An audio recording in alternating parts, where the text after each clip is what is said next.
Sastro Dwijo. Ini saya mengawali sekaligus mensosialisasikan ya. Sejak 10 Juni itu memang yayasan mengadakan pleno yang itu memang di luar dugaan secara pribadi saya, di luar dugaan, karena memang di tanggal 10 itu kemudian terjadi satu perombakan di struktur yayasan yang saya sendiri tidak pernah bermimpi, tidak pernah mengira, tidak pernah menduga kalau ternyata di forum itu merubah pola kinerja yang harus saya lakukan. Karena di forum itu secara aklamasi saya diminta untuk menjadi ketua yayasan, dan bahkan sampai yang Bapak Takmir dari perwakilan Takmir Lojorejo itu, terus pokoknya ketua yayasannya orang Pak Sapardi itu becek orang. Padahal saya itu kepala SNPIT, pimpinan pondok, juga bidang pendidikan dan dakwah. Nah, beliau bertanya, Bapak ini, nah, beliau ini kepala SMP, juga pimpinan pondok, dan terus nanti kalau ketua yayasan seperti apa? Nanti di kemudian hari dipersoalkan, karena kepala SMP kan untuk mukafaah, ketua yayasan kan tidak dapatkan. Nah, mereka bingung. Akhirnya disepakati khusus ini diperbolehkan. Jadi yang rangkep ketua yayasan, kemudian kepala SNPIT, pimpinan pondok, wis keluar. Nah, Qadarullah kemudian tanggal berapa itu ya Pak Toto ya, kemudian serah terima itu secara resmi ya, karena ini sudah diketok palu di forum pleno yayasan, akhirnya saya menerima amanah itu. Tetapi memang saya punya konsekuensi, ya tahu diri lah ya, artinya tahu diri. Ya mungkin saya tanda tangan yang laporan lebih kepala SMP itu Sapardi SPD gara-gara mengetahui ketua yayasan Sapardi gara-gara terus ketanya ya biye ya. Akhirnya insya Allah mulai tahun ajaran baru ini saya harus lepas jabatan kepala SMP. Saya nanti insya Allah fokus di yayasan dan pondok pesantren gitu ya.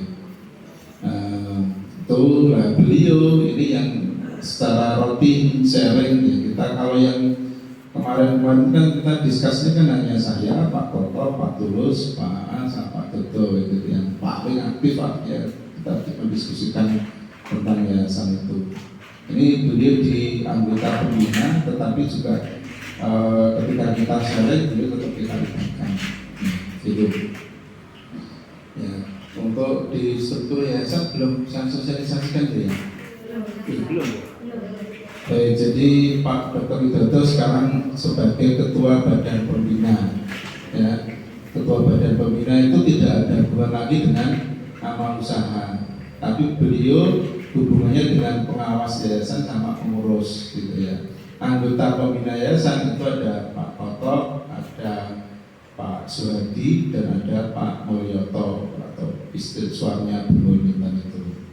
Di Dewan Pengawas itu ketuanya Pak Yantono, kemudian Pak Dr. Muhammad Salim, ya, kemudian ada Pak Suroso, dan ada Pak Dr. Andes Tripamono. Nah, kemudian di Dewan Pengurus itu ketuanya saya, ketua 1, ketua 2-nya Pak Warimin, sekretaris 1-nya Pak Budi Ristianto, ya suatu Bu Wida itu, sekretaris 2 itu Pak Didik dari Lojorejo, bendaharanya pertama Pak Tulus, bendahara 2-nya Pak Iwan dari Lojorejo. Nah, kemudian dulu yang bidang saya pendidikan dan dakwah ini sekarang dipegang sama Ustaz Abdurrahman Ahmad. Nah, kemudian di Libang pendidikan dan pengembangan ini ada Pak Siswanto. Ada yang kenal Pak Siswanto? Wali. Ya, Pak Siswanto itu wali di SDT juga, anaknya yang kedua di SDT, yang pertama dia di SMP di Pondok, dan yang kemarin ngambil bambu di belakang itu, ya, sore-sore itu. Ya itu struktur ada 16. Ini insya Allah begini teman-teman semuanya.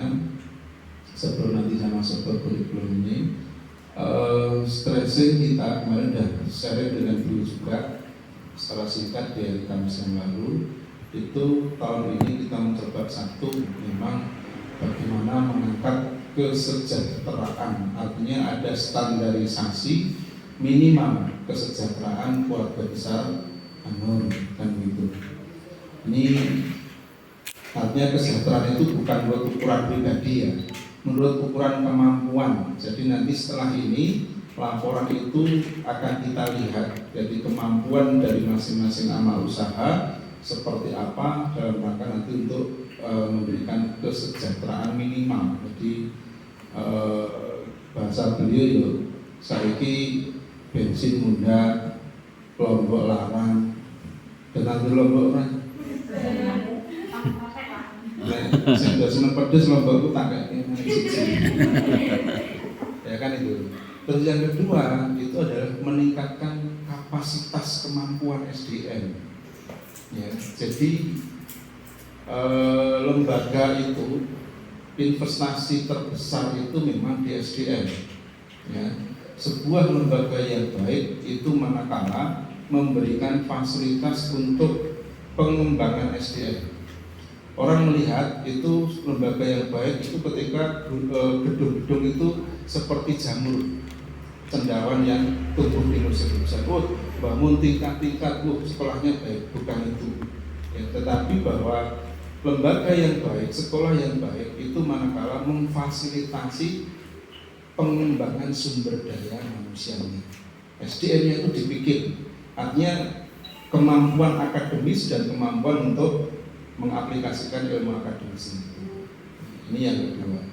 Program itu yang akan kemudian kita coba bahas dari terus, dan alhamdulillah mungkin tim pengurus ini insya Allah rata-rata juga masih muda, jadi lebih mobile untuk mengawal amal usaha di Yayasan Anur ini. Nah itu ini karena kita masih mengejar. Kemarin yang WA saya siapa ya yang tanya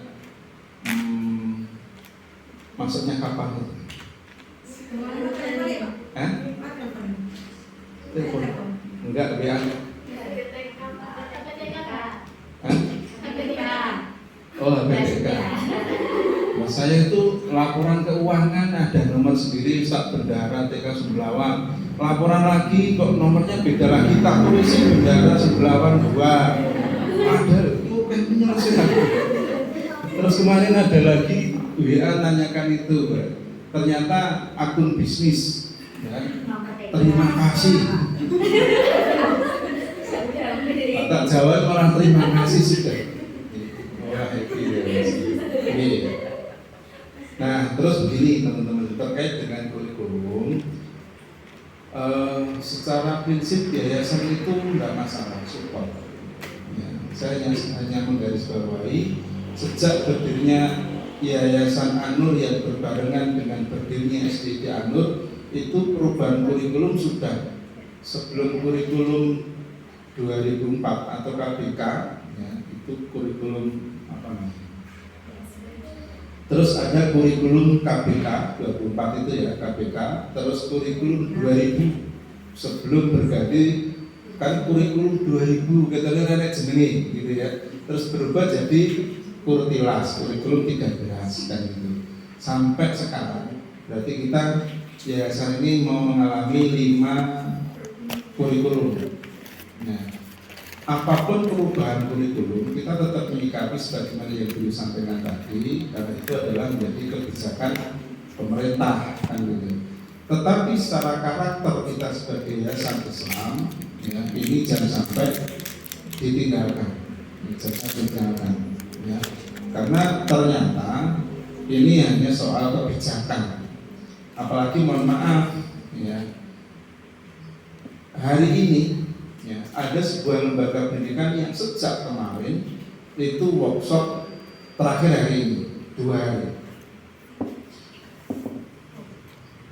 Kebijakan mengambil sekolah penggerak itu tidak disosialisasikan dengan stakeholder. Jadi guru karyawan itu tidak dilibatkan, tidak diajak rembukan. Ya. Kepala sekolah itu saking pintar karena sebagai instruktur nasional, sebagai IN. Dia kepala sekolah pintar, instruktur nasional. Begitu ada kurikulum merdeka ini, beliau langsung mengambil dan ikut. Ternyata begitu ditetapkan sebagai sekolah penggerak, itu bawahnya struktur mulai kurikulum sampai ke bawah itu tidak siap. Nah, sehingga bahasa kepala sekolah itu setiap hari itu menesu gitu. Karena apa? Menganggap guru-gurunya itu lambat. Karena itu kan kalau di lembaga itu 1 bulannya 150 juta. Kalau TK berapa? TK itu ini per tahun, jadi 1 tahun itu dikasih 60 juta ya. Nah, ada kepala sekolah yang terjebak di situ. Ya. Artinya kepala sekolah ini mau 1 bulan 150 juta gitu ya. Akhirnya dia ketika mengambil sekolah penggerak, kepala penggerak itu tidak komunikasi, tidak dimusyawarahkan. Maka kemarin ketika di dinas dulu itu saya diminta atau semua kepala sekolah diminta untuk rapat dengan Dewan Guru, termasuk SD, termasuk SMP. SMP saya sampaikan ya macam-macam, ada yang bilang level 1, 2, 3 itu ya. Ya walaupun dari dinas itu sebenarnya disuruh semuanya milih level 1, tapi sudah dia milih level 2. Tetapi pemilihan level itu ya itu karena melihat level 2 atau level 3 itu nanti per bulannya sekian rupiah, sekian juta. Nah ini jangan sampai seperti itu. Nah ini kan kita sudah ditetapkan, bahkan sudah dapat sertifikat sekolah penggerak ya. Maksud saya teman-teman jangan frame berpikirnya jangan mumpung ada finansialnya gitu ya, jangan. Iya. Maksud saya jangan sampai terjebak ke situ gitu ya. Jadi itu kita gini nanti operasional bertambah sedikit. Ya. Itu. Jadi terus yang berikutnya memang untuk kurikulum ini memang masih dalam taraf uji coba. Karena nanti pemberlakuan secara efektif itu di tahun 2024. Itu di saat apa? Di saat pilpres gitu ya. Jadi di saat itu ini memang para pakar pendidikan itu sedang menganalisa dengan kurikulum ini. Mengapa kok justru pemberlakuannya di 2024? Karena pemerintah dalam ini Kementerian Pendidikan dan Ristek itu sendiri masih ragu dengan kurikulum ini. Artinya ragu itu ini nanti mau dibawa kemana itu? Ini saya sampaikan bukan berarti terus membuat teman-teman down itu tidak ya. Tapi kita menganalisa secara global. Karena kita nanti akan mengangkat dengan kurikulum ini kita justru mengambil positioning bagaimana kurikulum itu mampu membangkitkan emosi teman-teman di dalam mengawal tumbuh kembang para santri. Maksud saya seperti itu. Ya, maksud saya seperti itu. Jadi teman-teman yang mungkin kemarin belum begitu dengan Uspak ini di sini workshop, loka karya dan sebagainya, itu kondisinya memang seperti itu.